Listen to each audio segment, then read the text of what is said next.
할렐루야. 오늘도 하나님께서 우리와 함께 하실 줄로 믿습니다. 요즘 기도를 많이 하시는 분들은 다 아시겠지만 말세가 가까우면 갈수록 혼란한 일들이 사실 많이 있습니다. 이거는 기도를 꼭 하는 사람이 아니라도요, 우리가 보면 느낄 수 있죠. 그 세상 돌아가는 걸 보면 상당히 혼탁하고, 또 말세가 되면은 그리스도가 여기 있다 저기 있다 말도 많고요, 혼탁해 하는 일이 있다고 하더라고요. 근데 요즘 보면은 좀 그런 것들이 좀 많이 있지 않나. 과연 우리의 신앙을 어디에다가 놔야 될 것이냐 하는 믿는 자들조차도 흔들리기 쉬운 그런 시대를 사실상 맞이하고 있는 것 같아요. 이거는 저는 뭐 조그마한 교회, 개척교회 목사로서 뭐 있지만은 큰 고민이 아닐 수가 없어요. 조그마한 교회를 인도하는 입장이지만 저도 책임 있는 자라 그런 것을 보면 그냥 넘길 수가 없더라고요. 그런 데서 뭔가 목사로서 책임을 가지고 어떤 것을 제시해야만 되는데 그런 마음의 부담도 많이 있고, 분명한 것은 여러분, 자신이 체험한 하나님을 꼭 붙드시기를 주의 이름으로 축원합니다. 그것만은 확실한 거 아니겠어요? 그것만 확실한 거예요. 그래서 자신이 체험했던 하나님을 잘 정립을 하시고 그분 또 말씀에 비춰와서 잘 신앙을 잘 간수할 수밖에 없는 거예요. 자신의 영혼을 누구에게 맡기겠어요? 요즘 그렇지 않은 건데, 무엇보다도 하나님의 은혜를 사모하시고 그 은혜를 붙드시고 예수님만 붙들어야 돼요. 어떤 교회만을 붙어서 안 되고 어떤 목사님만을 바라봐서 안 되는 거예요. 목사님은 사람이거든요. 그러니까 여러분, 예수님 붙드시기 바랍니다. 반석은 예수님이에요. 누가 뭐래도. 그것을 꼭 놓치지 마시고 자신의 은혜를 주셨던 그 은혜를 기억하시고 그거를 붙잡으면서 이 어려운 세태를 이겨나가시기를 주의 이름으로 축원합니다. 저는 오늘 장로께서 봉독해 주신 말씀을 근거로 해서 날마다 한 통한 삶이라는 제목을 가지고요, 은혜를 나누고자 합니다.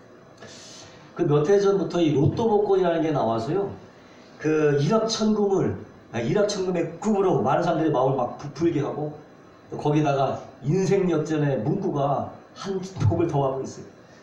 인생 역전의 문구.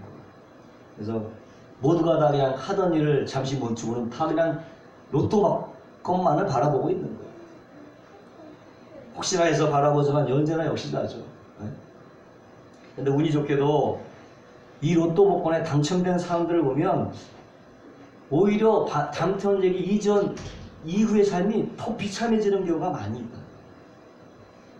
차라리 당첨이 안 됐더라면 조금 부족하고 불편하지만은 그 오손도손 가족끼리 행복할 텐데, 오히려 복권에 당첨된 이후로 더 불행하고 비참하게 되는 경우가 너무나 많아요.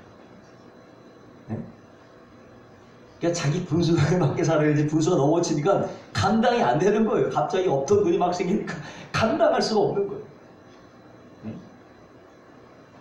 그래서 형제지간의 의의가 상하게 되고, 부부간의 갈등에 골이 깊이 패여서 이혼까지 하게 되고, 심지어는 살인까지 일어나는 경우도 많이 있죠. 그럼에도 불구하고 왜 사람들이 그렇게 로또 복권에 마음을 빼앗길까요? 문자 그대로 인생 역전의 기회가 되기 때문이죠. 인생 역전의 기회. 누구나 자기의 지난 인생을 돌이켜보면요, 난 정말 참으로 만족한 인생을 살았다 라고 말할 수 있는 사람이 그다지 많지 않습니다. 그렇죠? 저 역시도 마찬가지예요. 젊은 시절에 가졌던 그 꿈과 이상을 생각하면 지금의 자신의 모습이라고 하는 것은 정말로 초라하기 그지 없죠. 때문에 사람들이요, 과거의 자신의 삶을 보상해주고도 나올 만한 그 무언가를 찾고 인생 역전의 꿈을 꾸는 것은 인지상정인 거예요. 누구나 다. 당연지사죠. 성경에 보시면요, 이러한 인생 역전의 꿈을 이룬 사람인데 바로 요셉이었습니다. 요셉에게 죄가 있었다면 그게 무엇입니까? 아버지의 각별한 사랑을 받았다는 것이고, 또 남이 갖지 못했던 꿈을 가졌다는 것이었어요. 결국 죄 아닌 죄 때문에 아버지의 형들에게 시기와 미움을 한 몸에 받게 되고 구덩이에 갇히게 되고 어떻게든 간신히 목숨만을 건져서 간 것이 노예로 끌려가게 됐어요. 그때 나이가 요셉의 17살 티네이저예요. 한창 부모님 그늘 아래서 한창 공부하고 꿈을 키울 나이에 커다란 인생의 위기를 맞이했다는 거예요. 17세의 나이. 가족들에게 버림받았죠. 노예로 팔렸죠. 종살이했죠. 억울하게 누명을 쓰고 옥살이까지 했죠. 자신이 꾼 꿈과는 전혀 반대죠. 어느 곳을 둘러봐도 희망이란 찾아볼 수 없어요. 예?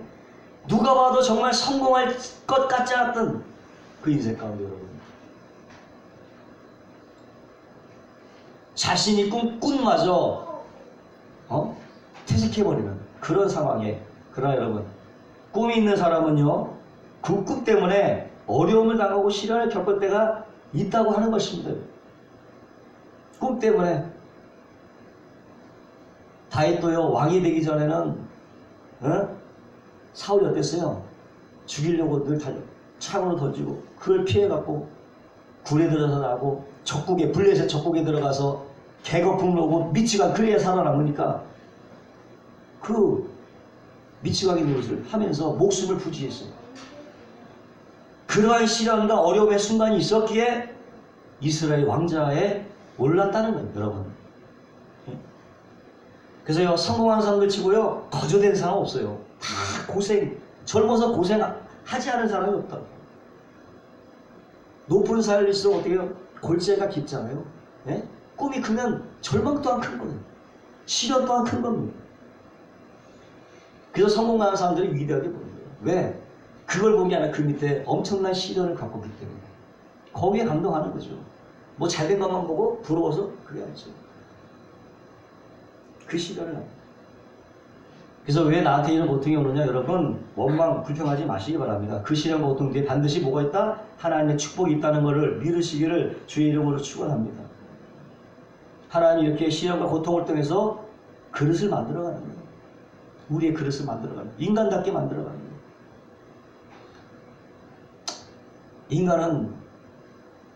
인간다워야죠. 인간이면 다 인간이냐? 인간다워야 인간이지. 히브리에 보면은, 히브리 글자 중에 맨 첫 번째 알렙이라는 글자가 있어요. 중간에 레시라는 글자가 있어요. 알렙이라는 글자는 황소를 말하고요. 레시라는 글자는 머리를 말합니다. 사람의 머리를 말하는데, 황소는, 알렙은 황소입니다. 머리는 사람 머리를 그리고 있어요. 이집트 가면 벽화가 있는데 거기는요, 사람의 얼굴을 하는 사람이 있고 짐승의 얼굴을 하는 사람도 있어요. 파라오만 사람의 얼굴을 하고 있어요. 이게 뭡니까? 사람 되는 거예요. 짐승이 사람 되는 거예요. 하나님이 정말 우리에게 각자에게 원하시는 건 뭐냐면 정말 사람다운 삶을 살아가는 것이 목표입니다. 또 우리의 목표가 뭐냐? 하나님을 알잖아요. 하나님을 아는 것이 있다면 그것이 목표를 이루어야 되는 거예요. 어떻게 이룹니까? 우리 삶 가운데 그 배운 것들이 나타나야 되는 거예요. 아멘? 모든 지식이 그래요. 세상 지식이. 배워서 어떻게? 그것이 우리 삶 가운데 나타나야 그 목표가 이루는 거예요. 배웠다고 얘기할 수 있는 거예요. 여러분, 그 목표를 이뤄가시길 주의 이름으로 축원합니다.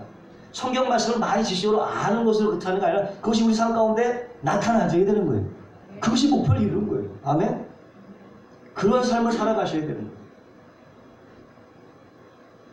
물론 처음에 그런 믿음이 올 때는 머리의 인식, 나의 생각의 인식을 통해서 들어오죠. 말씀이 들어야 돼요. 말씀을 들어야 되잖아요. 듣지 않고 나서. 그건 기초입니다. 듣고 어떻게? 내 안에서 그것이 이루어져서 나의 삶을 통해서 배운 것이 목표가 나타나요. 하나님은 그러기를 원하시는 거예요. 하나님은 우리 속에서 그렇게 이루어나가시기를. 짐승이 사람 되는 것입니다. 이것이 하나님의 목표입니다. 하나님이 가장 원하는 것, 너가 사람 되기를 원한다. 여러분, 이 목표를 향해서 달려가시길 주의 이름으로 축원합니다. 사람 되는 것입니다. 하나님을 배웠으면 성경 말씀을 배웠으면 그것이 어떻게 우리 삶 속에 나타나게끔 하나님은 그 일을 하시는 거예요. 그 일만 하셔요. 배움의 목표를 이뤄가시기를 주의 이름으로 축원합니다. 그런 가운데서 여러 가지 시련과 고통을 통해서 축복의 그릇을 만들어 가시고, 근데 요셉에게 이런 기회가 찾아왔어요. 감옥에서 만난 술 간장의 간택으로 바로 앞에 서게 되었고, 국금을 해적해 줌으로 인정받아서 애굽의 국무총리 자리에 오르게 되었습니다. 고생 끝에 낙이 온다고요. 종살이 감옥살이가 끝나니까 요셉에게 다가온 것은 애굽의 목자였다는 것입니다. 애굽의 2인제. 얼마나 멋진 인생 역전에 들어갑니까? 그런데 여러분, 이 멋진 인생 역전의 드라마를 연출한 사람이 누구냐? 바로 하나님이라는 걸 여러분 기억하시기를 주의합니다. 요셉이 주인공이 아니라 요셉을 요셉되게 하는 하나님이 주인공이라는 걸 여러분 이걸 놓치시면 안 됩니다. 아멘? 하나님이 주인공이에요. 연출자가 주인공이고 감독자가 주인공이에요. 하나님이라는 거예요. 그러므로 여러분 로또 복권만을 바라보지 마시고요. 나를 지으시고 택하시고 부르신 전지전능한 하나님 바라보시기를 주의 이름으로 축원합니다. 내가 그냥 내 인생이니까 내가 막 내 삶을 자지우지하는 것 같아도요. 다 누구 손 안에 있다?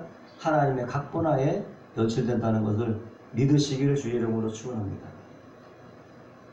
그게 반석에 서는 거예요. 매사에 하나님을 인정하는 것이 바로 반석에 서는 것입니다. 그러므로 매사에 하나님 인정하시기 바라고 언제나 합력하여 손을 이루시는 주님을 믿고 달려가시기를 주의 이름으로 축원합니다. 요셉의 삶을 보시면요. 수많은 오해나 어려움이 있었지만 한 번도 낙망하거나 불평하지 않았습니다.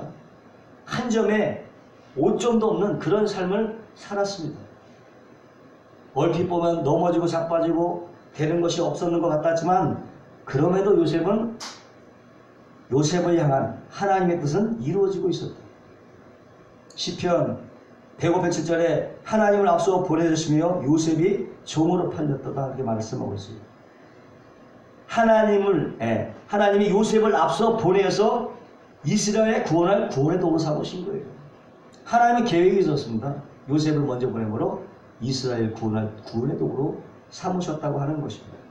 이 요셉의 입장에서는 자기가 자신의 삶을 산 것이 아니라 하나님의 뜻을 이루는 삶을 살았다는 거예요. 하나님의 뜻을 이루는 삶을 살았고 그 결과 애굽의 국무총리의 자리에 오르게 됐다고 하는 것입니다. 그러므로 여러분, 여러분의 모든 문제를 하나님께 내어 맡기시기를 바라고, 하나님의 손에 잡히시기를 바라고, 하나님의 손에 잡히기만 하면은 그의 삶이 형통하게 된다는 것을 믿으시기를 바랍니다. 형통하다고 해서 여러분 고통이 없는 게 아니에요. 형통이라는 것은 그 고통 속에서 하나님이 함께 하시는 것이 바로 형통이라고 하는 것입니다. 고통이 없는 게 아니에요. 고난이 없는 게 아니에요. 그 고난 속에서도 하나님이 함께 하셔서 그것이 바로 형통이라고 하는 거예요. 바울이 그랬습니다. 고백하기를 우리가 사방으로 우격삼을 당하여도 쌓이지 아니하며 답답한 일을 당하여도 납심치 않으며 핍박을 받아도 버림받지 아니하며 거꾸로 틈을 당하여도 망하지 아니한다고 말씀하고 있는 거예요. 바울은 어디 가나 예수 복음을 전한다 이유 때문에 만사대 우격삼을 당했습니다. 답답한 일을 당했습니다. 핍박을 받았습니다. 거꾸로 뜨림을 당했습니다. 그러나 그는 형통했다고 하는 거예요. 그럼에도 불구하고 형통이 뭡니까? 우겨쌈을 당하여도 쌓이지 않는 것이고, 답답한 일을 당하여도 낙심하지 않는 것이고, 핍박을 받아도 거꾸로 틈을 당하지 않는 것이고, 버림받지 않고 망하지 않는 것이 여러분 형통이라는 것을 믿으시기 바랍니다. 이것이 형통이에요. 히브리 말로 찰레하우, 영어로는 successful, 성공적이라는 뜻인데, 형통은 성공적이라는 뜻이에요. 형통이 성공이라는 거예요. 근데 무슨 성공? 세상의 성공이 아니에요. 하나님에 대한 성공. 하나님의 성공. 하나님 모시기의 성공. 세상 성공은 자신의 뜻을 이루는 것이지만요. 하나님의 성공은 하나님의 뜻을 이루는 것이. 이것이 바로 형통이라는 것을 믿으시길 바랍니다. 하나님의 성공이 바로 형통이라고 하는 것입니다. 로르베스 존스가 쓴 주식회사 예술이라는 책에 보면요. 예수님의 성공은 곧 하나님의 뜻대로 하시는 것이라고 쓰고 있습니다.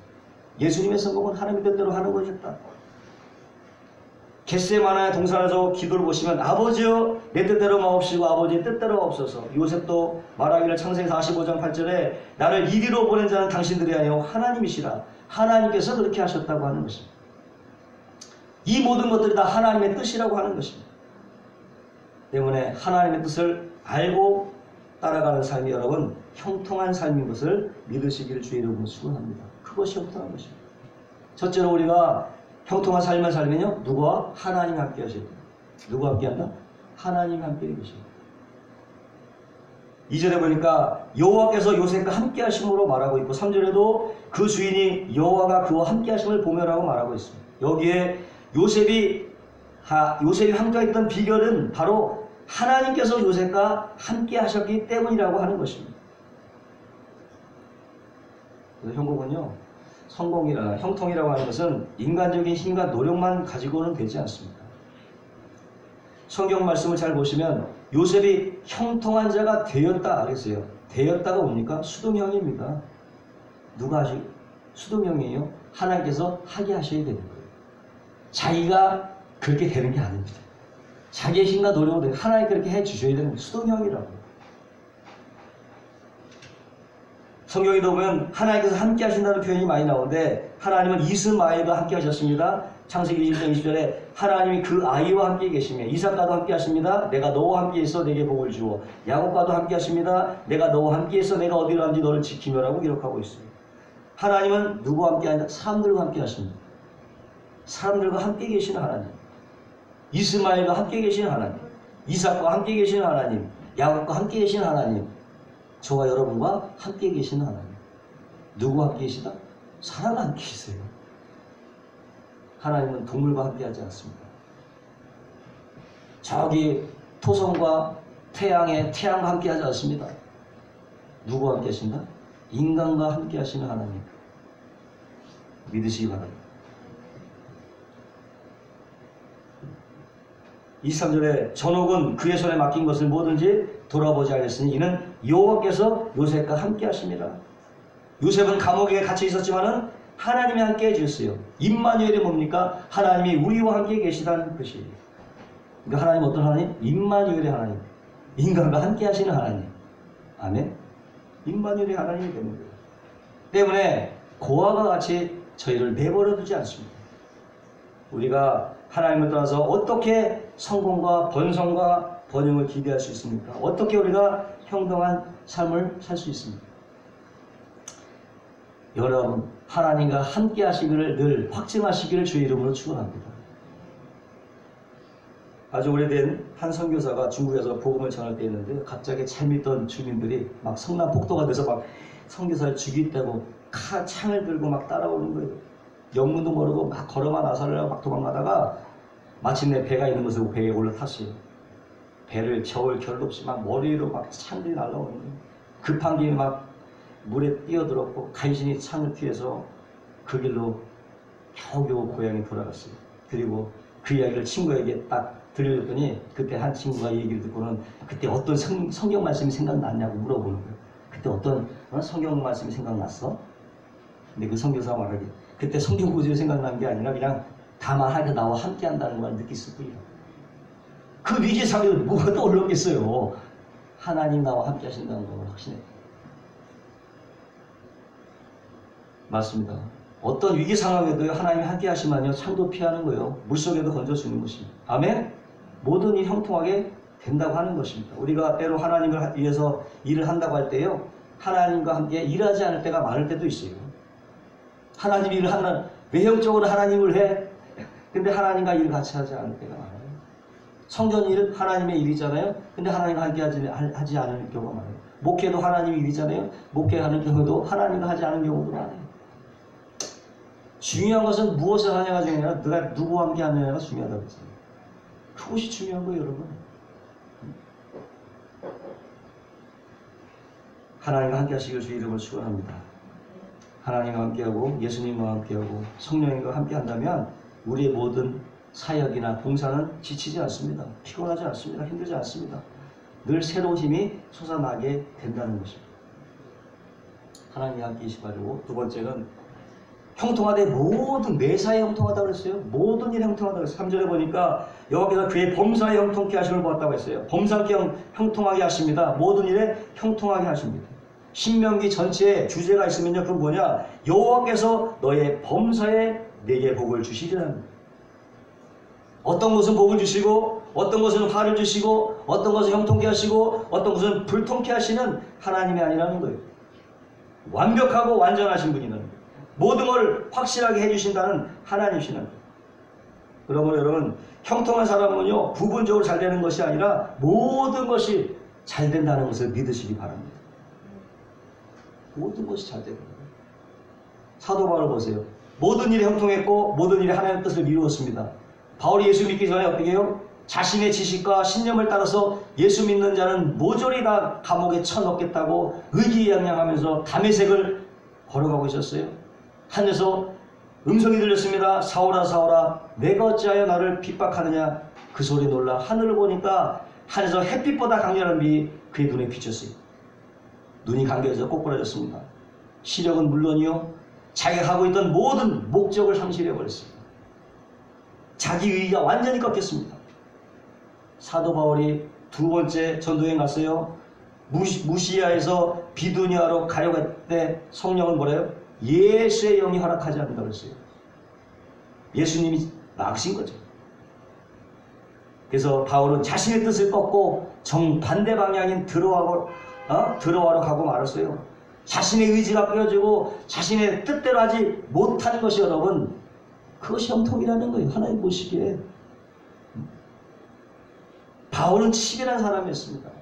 그 사역을 얼마나 기도를 많이 하고 많은 준비를 했겠어요. 연락도 하고 내가 가겠다. 응? 연락을 하고 전도 일정도 기가 막히게 잘 정했을 텐데, 그런데 형통이라는 것은 내가 정한 일정이 아니라는 거예요. 여러분, 내가 세운 계획이 아니라는 거예요. 하나님이 꺾으시고 말리시고 돌리시는 것, 이것이 바로 여러분 형통이라는 걸 믿으시길 주의 이름으로 축원합니다. 포커스가 하나님께 딱 맞춰져 있어야 됩니다. 그런 사람이 형통한 거예요. 또 거기서 하나님의 복음을 전하다가 잡히게 됐습니다. 많은 고생을 했습니다. 돌에 맞았습니다. 매를 맞았습니다. 죽을 뻔했습니다.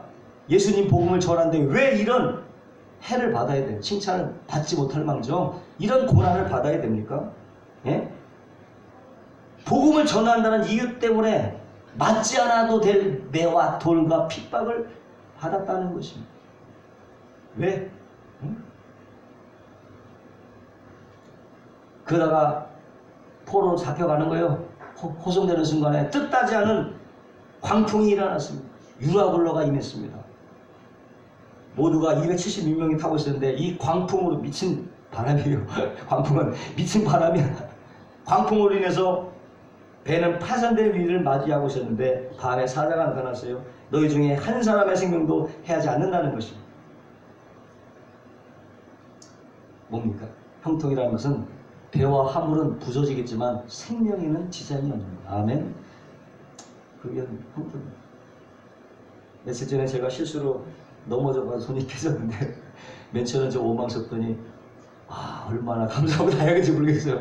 얼굴이 나갈 수밖에 될 뻔했어요. 오늘도 겨우 선데 또 기타를 칠 수 있을 정도로 회복이 돼서 다행이고 감사하더라고요. 생명에는 지장이 없었잖아요. 그런 것입니다. 성경이 우리에게 주고 말해주고 있는 것은요, 가다가 넘어지고 자빠지고 꺾어지고 좌절되고 좌로쿵 우로쿵 내 계획 같듯이 다 무산된다 할지라도 하나님의 뜻이 이루어지는 것을 형통이라고 하는 것입니다. 아멘. 그것이 형통입니다. 하늘이 땅보다 높은 같이 하나님의 생각이 우리의 생각보다 뛰어나신다는 거예요. 하나님의 계획이 우리 계획과는 다른 거예요. 하나님의 일정과 우리의 일정은 다른 것입니다. 그러므로 우리가 가는 곳마다 잘 되는 것이 아니라 하나님의 뜻에 따라 잘 될 곳으로 가야 될 줄로 믿습니다. 사무엘도 형통한 사람이었습니다. 3장 1절에 아이 사무엘이 엘리 앞에서 여호와를 섬길 때에 야의 말씀이 희귀하여 이상이 흔히 보이지 않았다라고 했어요. 여기서 사무엘이 하나님을 섬기는 태도를 보면요, 엘리 앞에서 하나님을 섬겼다고 했습니다. 엘리 앞에서 하나님을 섬겼다. 그러니까 사람 앞에서 하나님을 섬겼다는 것입니다. 사라 앞에서 하나님을 섬겼다. 근데 이것이 바뀌는 게 없어요. 엘리 앞에서 여호와를 섬기는 것이 아니라 여호와 앞에서 엘리를 섬길 때가 있다. 이게 지금 무슨 말이냐면 사라 앞에서 하나님을 섬기는 것이 아니라 하나님 앞에서 누구를 섬겨? 사람을 섬기는 대상이 틀린 거예요. 하나님을 섬기느냐 사람을 섬기느냐 이게 차이라는 거예요. 하나님을 섬겨야 되는 것입니다, 여러분. 네? 사람을 섬기면 안 되는 거예요. 섬기의 대상이 바뀌면 안 되는 거예요, 여러분. 형통한 사람은 절대로 섬겨야 할 대상을 바꾸지 않습니다. 하나님과 사람의 위치를 바꾸지 않는다는 거예요. 그 위치가 바뀌고 우선순위가 바뀌면 그때부터 모든 것이 꼬이게 되는 거예요. 형통한 것이 아니라 불통하게 되는 거예요. 여러분, 섬김의 대상을 분명히 하게 되시길 주의 이름으로 축원합니다. 세 번째는 형통한 사람은요, 모든 일에 잘될 뿐만 아니라 모든 사람에게 인정을 받는다. 아멘. 3절에 보니까 그 주인이 여호와께서 그와 함께 하시며 오며 여호와께서 그의 범사에 형통케 하심을 보았더라. 여기서 주인은요, 요셉을 돈 주고 산 보디발이었어요. 그 당시에 주인과 종은 엄격하게 구별되고 있어요. 종은 주인의 소유물이에요. 그저 주인이 죽으라면 죽는 신용도 내야 되는 것입니다. 그런데 주인인 보디발조차도 요셉이 형통한 것을 인정했어. 자기의 종이 형통한 것을 인정했다는 거예요. 무엇을 보고? 보디발은 요셉이 하는 모든 일을 지켜보았고요. 그 속에서 뭘 봐? 근면과 성실성과 정직함을 나타내는 거예요. 하나님 여러분, 절대로 게으르고 나태하고 부정직하고 불성실하고 이리저리 꾀만 부리는 요령만 피우는 그런 사람이 결단코 형통함을 주지 않습니다. 성공한 사람들의 공통적인 특점은 대부분요, 늦게 자고 일찍 일어나. 게으르지 않고 성실하다는 거예요. 근면하다는 것입니다. 크건 작건 간에 맡은 바 임무에 최선을 다하는 것입니다. 책임감 있는 사람이 돼요. 책임을 질 줄 알아야 돼요. 하나님께 그 사람의 근면과 정직함과 성실함과 책임감을 보시고 형통을 주신다는 것을 믿으시기를 주의 이름으로 축원합니다. 이삭도 그랬어요. 가는 곳마다 땅을 파면 물이 나왔습니다. 그 당시 우물은요, 이리저리 떠도는 유목민에게서는 없어서는 안 될 중요한 자원이었어요. 그런데 그 가는 곳마다 땅을 파면 물이 나왔습니다. 많은 사람들이 그것을 보고 야, 하나님이 이삭과 함께하는구나를 깨달았어요. 외국 속감의 챔피언은 링 안에서 챔피언이 되는 것이 아니라 단지 링 안에서 인정될 뿐이야. 이미 챔피언 자격으로 링 위에 가는 거니까는 이미 다른 당상인 거예요, 그게. 예? 챔피언은 그냥 그 자리에서 인정을 받는 거예요. 이미 챔피언의 자격으로 가는 거예요. 거기서 인정받는 거예요. 이미 저와 여러분 이미 승리자인 것을 믿으시길 주의로 축원합니다. 승리자예요. 승리를 보이면서 살아가야 돼요. 승리자임을 인정받으면서 살아가야 되는 거예요. 그뿐인 거예요. 우리는 성공자인 줄로 믿습니다. 행복자인 줄로 믿습니다. 때문에 우리가 이 세상이라는 링에 들어가서 내가 챔피언이라는 것을, 내가 행복자라는 것을, 내가 승리자라는 것을, 내가 성공자라는 것을 여러분 인정받으시기를 주의 이름으로 축원합니다. 그것이 이미 이긴 싸움을 이기는 거예요. 성경에 보면요, 영광이라는 말이 많이 나오죠. 헬라어로 독사라는 말이에요. 지금 머리 주면 독사. 그 속뜻을 인정한다, 인정을 받는다는 의미가 있어요. 하나님께 영광을 돌린다는 것은 하나님으로 인정한다는 뜻입니다. 하나님께 영광을 돌리면 하나님도요, 인정받기 원하시는 거예요. 영광을 돌리는. 그러므로 하나님께 영광을 돌림으로 세상 사람들로 하여금 하나님을 인정할 수 있도록 우리가 만들어낼 줄로 믿습니다. 예수님은 너희가 세상의 소금이니 너희 착한 행실을 보고 세상에 많은 사람들이 하늘에 계신 너희 아버지의 영광을 돌리게 하라. 우리가 세상에 나가서 빛과 소금의 삶을 살 때에 될 때에 이 세상에 많은 사람들이요, 우리를 보고 하나님을 찬양하고 하나님을 인정하게 된다고 하는 사실. 그럴 때 영광을 돌리는 거 아니겠습니까? 우리를 통해서 하나님께서 영광을 받으십니다. 우리가 잘못하면 하나님께서 욕을 먹는 거예요. 우리의 책임이 얼마나 큰지 모르죠. 중요한 거죠. 나의 행동 하나 때문에 하나님이 인정을 받게 되고 나의 행동 때문에 하나님이 욕을 먹게 되는 거예요. 하나님을 인정하게 하게 되시기를 주의 이름으로 축원합니다. 어떤 분이 말했어요. 누군가 당신을 처음 배반했다면 그거는 그 사람의 책임이지만 그가 두 번째 당신을 배반했다면 그때는 당신의 책임이라고 했습니다. 우리가 세상에서 내 잘못으로 배반을 나가고 내 과실로 말미암아 어려움을 당할 때가 얼마나 많이 있어요. 우리는 인정받는 삶을 살아야 되는 것입니다. 적어도 사람들로부터 저 사람은 정말 하나님이 함께하는 사람이야 라고 인정받아야 될 줄로 믿습니다. 그렇게 해서 하나님께서 우리를 통해서 영광을 받으시는 것입니다. 이제 좀 결론을 말씀드리겠습니다. 신명기 29장 9절에 너희는 이 언약의 말씀을 지켜 행하라. 그리하면 너희 하는 모든 일이 형통하리라. 그러니까 우리가 하나님의 말씀을 잘 지켜 행하면 모든 일을 형통하게 만들어 주신다는 약속의 말씀 때문에 형통과 이 땅의 성공은 하나님의 말씀을 잘 지켜서 하나님과 함께 행하는 사람에게 주시는 하나님의 선물이라는 것을 믿으시기를 바랍니다. 하나님의 선물인 것입니다. 형통은. 어떤 책을 보니까는 안 되는 사람은 뒤로 넘어져도 코가 깨지고 잘 되는 사람은 앞으로 넘어져도 산산불에 넘어진대요. 넘어져도 산산불에 넘어진대. 우리는 여러분 그리스도인이기 때문에 예수 믿는 사람들이기 때문에 앞으로 넘어져도 산산불이고 뒤로 넘어져도 산산불이라는 것을 믿으시기 바랍니다. 모든 것이 합력하여 선을 이룬다는 거예요.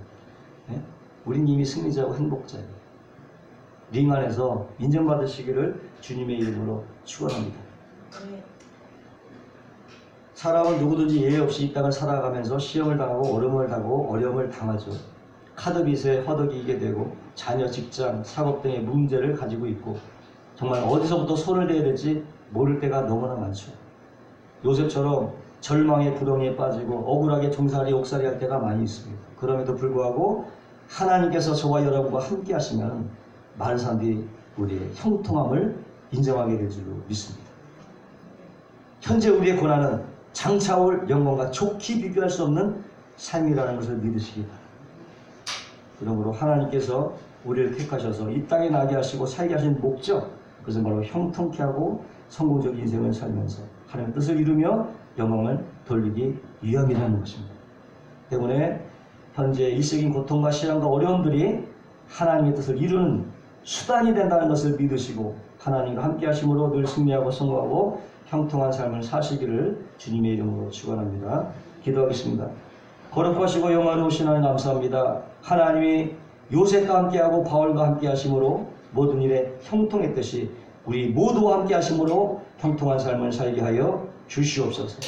현대의 고난과 고통 가운데에 하나님의 깊은 섭리를 깨닫게 하여 주옵시고 결단코 뒤로 물러가거나 낙망하거나 주저앉지 않게 하여 주시옵소서. 또한 일생 고통 속에서도 하나님이 주시는 형통한 삶을 바라보고 장차올 영광을 바라보며 승리자의 삶을 살게 하여 주옵소서. 예수님의 이름으로 기도합나이다.